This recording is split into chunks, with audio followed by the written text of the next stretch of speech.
Into what he says are higher than normal death rates at 3 hospitals in our region. Professor Sir Brian Jarman says too many patients died in 2007 and 2008 at the James Paget Hospital in Galston in Norfolk, as well as Colchester and Basildon hospitals in Essex. Well, tonight, all 3 have defended their records, saying their performances have drastically improved. Tom Barton reports. For Gillian Flack, the grief of the death of her disabled son Kyle at Basildon Hospital is still painful, still raw. He died after his head became stuck in the bars of his bed in 2006. Last month, the hospital admitted that they'd failed to ensure he wasn't exposed to risk. So finding the Basildon and Thurrock Health Trust on Professor Jarman's list came as no surprise to Gillian. You have to question at this day and age how anybody can be in a hospital environment and be neglected. Are you still angry about the way the hospital treated Kyle? Very. It will be something me and my family and friends will never ever get over at all. The Basildon and Thurrock University Hospitals NHS Trust say things have improved. In a statement they said, our death rates are now within the expected range and we expect them to be lower than the national average by the end of this month. In all, 3 health trusts from our region are named as having higher than normal death rates. In each case, at least 150 more than there should be. As well as Basildon and Thurrock, the James Paget at Galston in Norfolk and Colchester General Hospital are on the national list. What we found is that there are more hospital doctors per hospital bed. In the top 15 hospital trusts, you get a lower mortality, so more doctors, and in particular if the doctors are working in teams. Only Colchester Hospital was prepared to talk on camera today about the professor's findings, responding robustly to what he had to say.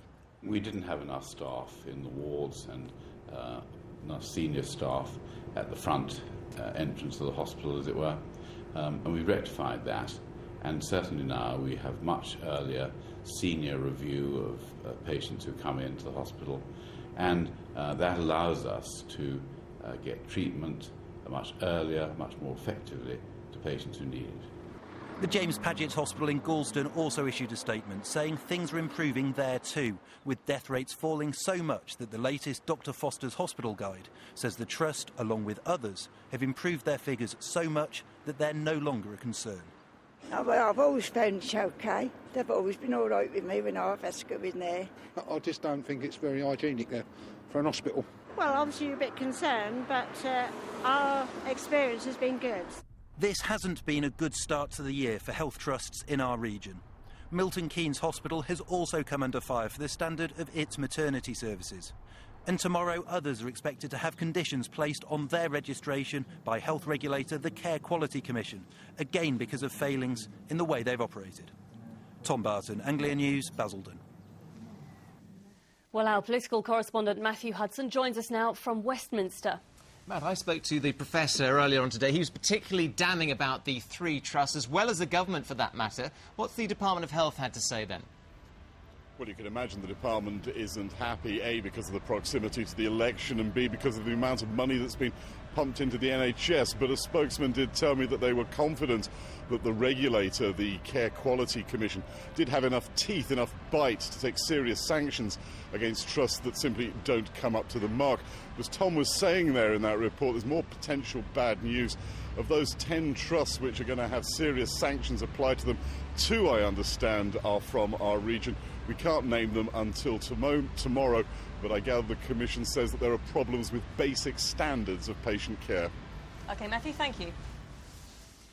A postmaster who stole thousands of pounds from the post office has been spared jail after villagers not only forgave him, they've helped raise the money so he can pay it back.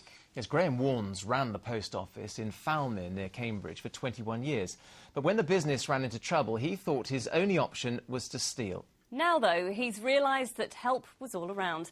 Claire McGlasson reports on an extraordinary example of community spirit.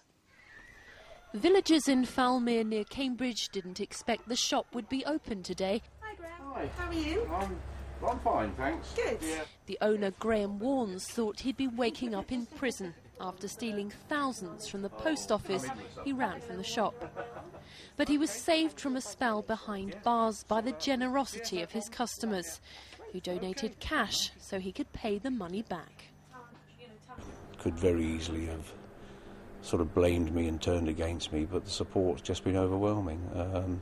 It's just fantastic. I mean, the village has been here 20-odd years, and it just shows you what people think of you, and which is great. So. At Luton Crown Court, he pleaded guilty to the theft of more than £28,000. But his case, said the judge, stood out because he hadn't used the money to fund an extravagant lifestyle. Instead, according to his defence team, he'd used the money to try and save the business. I didn't know what to do. My back was to the wall, and I tried to sort it out. I had the impression, well, I can always sort this out. That's not a problem. It can be repaid. And it was stupidity. After Royal Mail auditors discovered the money had gone, word got out. And Graham started receiving anonymous donations through his letterbox. What can you say? You know, the community has to be there for each other, don't they? You know, otherwise we don't have a community. I don't think he even had to ask for anybody's help. People would just rally around. Their generosity meant Warnes was spared jail. He was given a 9-month sentence, suspended for 12 months, ordered to do 200 hours community service and pay nearly £1,000 in costs. Royal Mail refused to comment on the theft, but it has reopened the post office in the Queen's Head pub in the village. Graham knows he owes his freedom to the villagers. Thanks very much. He says he's determined to repay everyone who donated money. But in a community of so many secret Good Samaritans, his problem will be finding out who they are. Claire McGlasson, Anglia News, Fowlmere, near Cambridge. Extraordinary community there. Great neighbours, yeah. Right, some of the biggest names in horse racing are supporting a protest this evening over plans to build 1,200 new homes on the edge of Newmarket. Developers say the houses are needed to provide sought-after affordable homes. But opponents say the plan would rip the heart out of this racing town. Well, Emma Baker joins us now from the council offices where planners are discussing the scheme this evening. Emma, it's fair to say there's a fair bit riding on this, if you'll pardon the pun, for a lot of people. Absolutely, Jonathan. Yes, some very strong feelings here tonight in Mildenhall by the District Council offices. That council meeting has just got underway in the last few minutes. Many people have gone inside for that, but as you can see behind me, lots of people still outside making sure their voices are heard loud and clear. Many are from the equine industry, not always known for acting as one, but today very much united in opposition against these plans. It says Newmarket simply won't be able to cope. It hasn't got the infrastructure to cope with these plans, and it could rip out the very heritage that's made Newmarket what it is today. On the other hand, some people say Newmarket is like any other town. It needs more housing. So this is most certainly a hot topic that's got some of the very big names in the horse racing industry up in arms. It's a scene that's graced these stables for more than a century, in a town that's known as the Hollywood of horse racing. But now trainer James Fanshawe says all that could be threatened if plans to build hundreds of new homes on his doorstep get the go-ahead. Many people will be watching this and will say this is going to cause a small amount of discomfort to you. This is you just being a NIMBY. Well, I think that's a bit unfair. If you ask anyone about Newmarket and what Newmarket is, they'll say it is a racing town. Personally, it's going to make my job very difficult to get to and from the Heath, and I'll seriously consider my position as a trainer in Newmarket should this development go ahead. I have no choice.